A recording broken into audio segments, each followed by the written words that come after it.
안녕하세요. 법승TV의 김범선 변호사입니다. 오늘의 사건 파일은 마약입니다.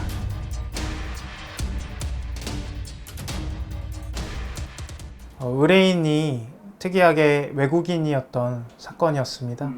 그래서 일단 의사소통에 문제가 있었는데 이를 고려해서 그 의뢰인의 가족들이 외국 통역인이 있는 법무법인 법승을 선택을 했고, 통역인을 대동한 상태에서 본 변호인과 상담을 한 이후에 선임을 결정을 했고요.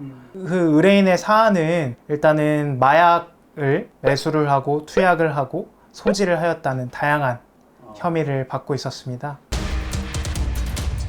대한민국도 더 이상 마약의 청정국이 아닙니다. 요즘에는 이제 외국에서 유학을 온 외국인 유학생들이 대다수가 이 마약을 소지를 하고 잡혀서 처벌을 받고 있는 추세인데요. 마약과 같은 경우에는 단순 투약을 넘어서 밀수를 한다거나 이럴 경우에는 더욱더 무거운 처벌을 받고 있습니다. 그리고 마약을 하는 경우에는 이제 외국인 그리고 내국인 할 것 없이 원칙적으로는 수사기관에서 영장을 청구를 해서 보통 구속된 상태로 향후에 수사와 재판을 받게 됩니다. 그래서 그만큼이나 마약 사건은 국가에서도 엄하게 처벌하고 있고, 특히 마약 사건에서는 구속수사, 법원도 쉽게 마약 사건 같은 경우에는 그 혐의가 입증되는 증거들이 명백하다면 구속영장을 받아들여주고 있습니다. 이후에 재판에 가서도 3년 이상의 실형이 내려지고 있습니다. 모든 형사사건에서 있어서는 사실상 가장 중요한 것은 사실관계 정립입니다. 그리고 우리가 주장하는 사실들을 어떤 그런 증거들이 있는지도 파악이 되고, 그 증거에 맞춰서 사실관계를 정립을 하고 이에 맞춰서 추가 변론의 어떤 전략도 수립되어야 하기 때문에 아무래도 처음에는 외국인이다 보니까 특히 소통의 문제에 있어서 부담감이 컸던 게 사실입니다. 그럼에도 법무법인 법승에는 베트남 통역인이 일하고 있기 때문에 그 구치소에서의 의뢰인을 직접 접견을 하였을 때 그 사실관계를 정리하는 데 있어서 큰 도움을 받았습니다. 이에 대해서 의뢰인과 의뢰인의 가족들의 만족도 또한 매우 높았습니다. 법무법인 법승 같은 경우에는 이 외사 분야라고 해서 베트남뿐만 아니라 다양한 국가들의 어떤 외국인들의 법률 서비스를 제공하기 위해서 법무법인 법승이 설립되었을 때부터 이런 외사 분야를 따로 마련을 해서 법률의 사각지대가 없게 법률 서비스를 제공하고 있습니다. 일단은 그 의뢰인이 받았던 혐의 중에서 이제 수수 부분은 저희가 의견서를 통해서 증거 없음 처분을 받았고요.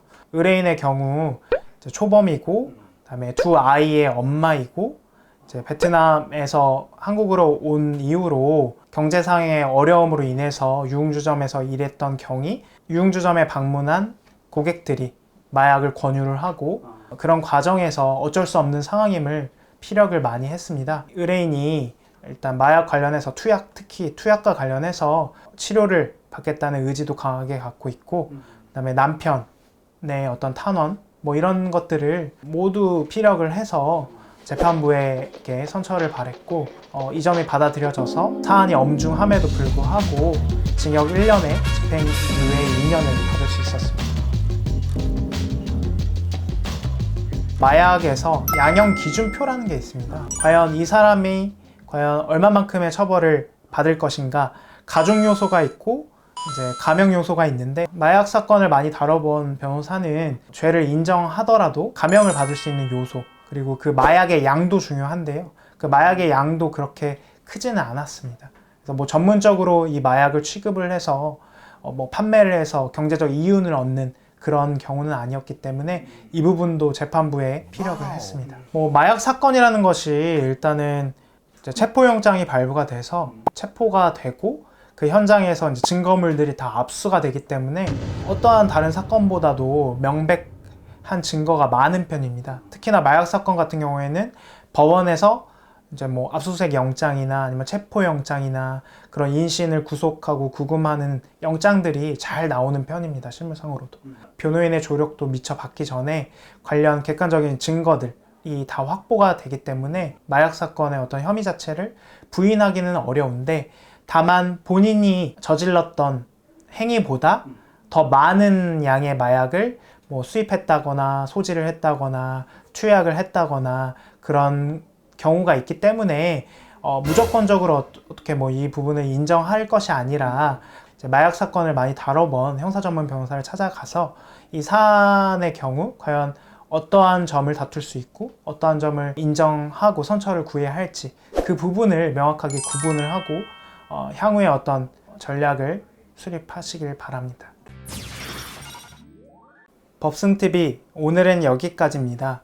더 궁금한 사항이 있으시면 댓글을 남겨주시거나 법무법인 법승 홈페이지를 통해 문의글을 남겨주시면 즉각적으로 댓글을 남겨드리도록 하겠습니다. 지금까지 법무법인 법승 김범선 변호사였습니다. 감사합니다.